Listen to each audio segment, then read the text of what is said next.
کہ ایک 100 گھر تھا پورا مدینہ شریف میں، تھوڑی سی آبادی ہوتی تھی، 100 گھر تھا جس میں 2 وقت کھانا بھی ملتا تھا، کپڑے بھی بچوں کے، دیگر اخراجات بھی، 100 گھر کو، اور سالوں ملتا رہا پر پتہ نہیں تھا کون دے جاتا ہے۔ سالوں وہ کھانا پانی بچوں کے خرچے آتے رہے پر پتہ نہیں تھا دے کے کون جاتا ہے۔ پھر اچانک ایک دن ایسا آیا کہ وہ کھانا بھی آنا بند ہوا، وہ ساری چیزیں بند ہوئی، لوگ پریشان ہوئے، ڈسٹرب ہوئے، تکلیف بڑھی، ایک دوسرے سے پوچھنے لگے تیرے گھر بھی نہیں آ رہا؟ اس نے کہا نہیں آ رہا۔ تیرے گھر 100 تو گھر تھا۔ پھر کہا پتہ کرو کب سے نہیں آ رہا، تو پتہ چلا 18 محرم سے میرے گھر نہیں آیا لنگر۔ 18 گھر سے وہ کہنے لگا 18 محرم سے میرے گھر بھی نہیں آیا۔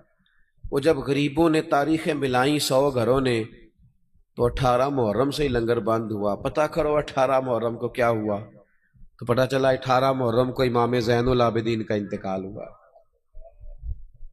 18 محرم کو امام صاحب کا وصال ہوا۔ وہ 100 گھروں میں کھانا پہنچاتے تھے، خرچہ اٹھاتے تھے، چہرے پہ کپڑا پہن کے رکھتے تھے، کوئی پوچھتا آپ کون ہے تو ناراض ہو جاتے تھے۔ انہوں نے خدمت کی اخلاص سے، لیکن پھر حالت یہ ہو گئی کہ لوگ ان کو جانتے تھے، یاد کرتے تھے، ان کے لیے روتے تھے۔ اپنی زندگی اخلاص والی کریں، اس میں للہیت پیدا کریں۔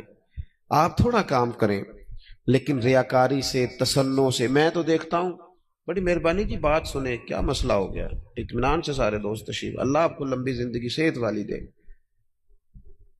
میں تو دیکھتا ہوں لوگ اپنے والدین کو حج پہ بھیج کے لوگوں کو بتاتے ہیں میں نے بھیجا ابا جی کو حج پہ، تو ابا جی آپ کہتے بھائی جان آپ نے بھیجنا تھا۔ اب یہ بتانے کی کوئی ضرورت ہے؟ فلاں کے ساتھ میں نے نیکی کی، بھگی اگر آپ اتنے پریشان تھے تو پھر نہ کرتے۔ یہ چیزیں آزمائش میں ڈال دیتی ہیں، اپنے تکلیف میں آ جاتے ہیں، یار یہ نام لے رہا ہے۔ وہ ہمارے ایک جگہ ختم شریف تھا، تو میں ایک جگہ حاضر ہوا اصالہ ثواب کی تقریب میں، تو وہ کہنے لگے یہ آپ نے جب دعا مانگنی ہے نا ختم شریف پہ، تو یہ بھی بتانا ہے کہ 50,000 روپے ہم نے مسجد میں دیا ہے،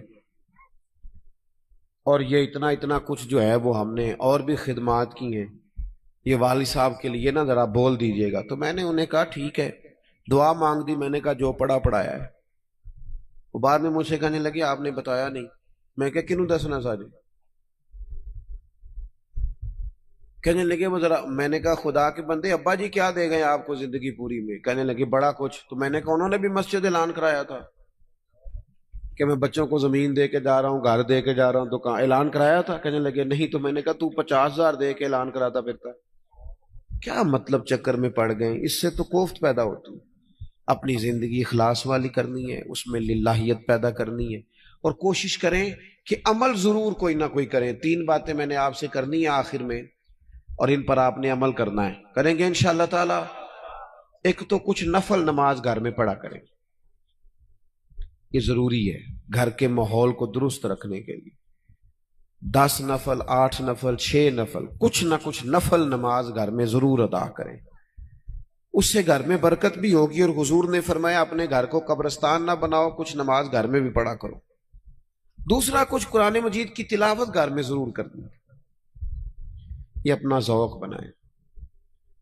بچوں کو بار بار کہنے سے نہ کہ قرآن پڑھو تو وہ کوئی نہیں پڑھتے، آپ کھول لیں انشاءاللہ وہ بھی پڑھیں گے، آپ پڑھیں وہ بھی پڑھیں گے۔ اور تیسری بات یہ کہ گھر میں نا میرے نبی پاک علیہ السلام کا ذکر ضرور کرے، روز حضور کی سیرت کی کوئی بات سنا دیں، کوئی حدیث پاک سنا دیں۔ کچھ نہ ہو سکے تو بچوں سے کہیں پتر کوئی نعت شریف تو سنا تھوڑی سی، اپنے بچوں سے۔ اپنے گھر میں ذکر رسول کا مزاج بنائیں، اپنی طبیعت میں حضور کے تذکروں کو پیدا کریں ماحول میں۔ نتیجہ کیا ہوگا؟ اس کا نتیجہ یہ ہوگا کہ ہمارے گھروں میں راحت آئے گی، گھروں میں سکون ہوگا، گھر کے اندر للہیت پیدا ہوگی، گھر کے ماحول میں آپ دیکھیں گے کہ ایک الگ سے خوبصورتی پیدا ہو گئی ہے۔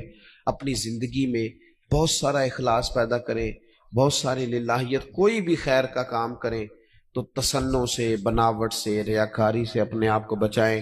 میرے رسول پاک صلی اللہ علیہ وسلم نے لوگوں کو خالص کر دیا، اتنا خالص کر دیا، اتنا خالص کر دیا کہ مکے سے جب ہجرت کر کے لوگ مدینے آئے تو مدینے والوں نے آدھی جائیدادیں بانٹ کے دے دی۔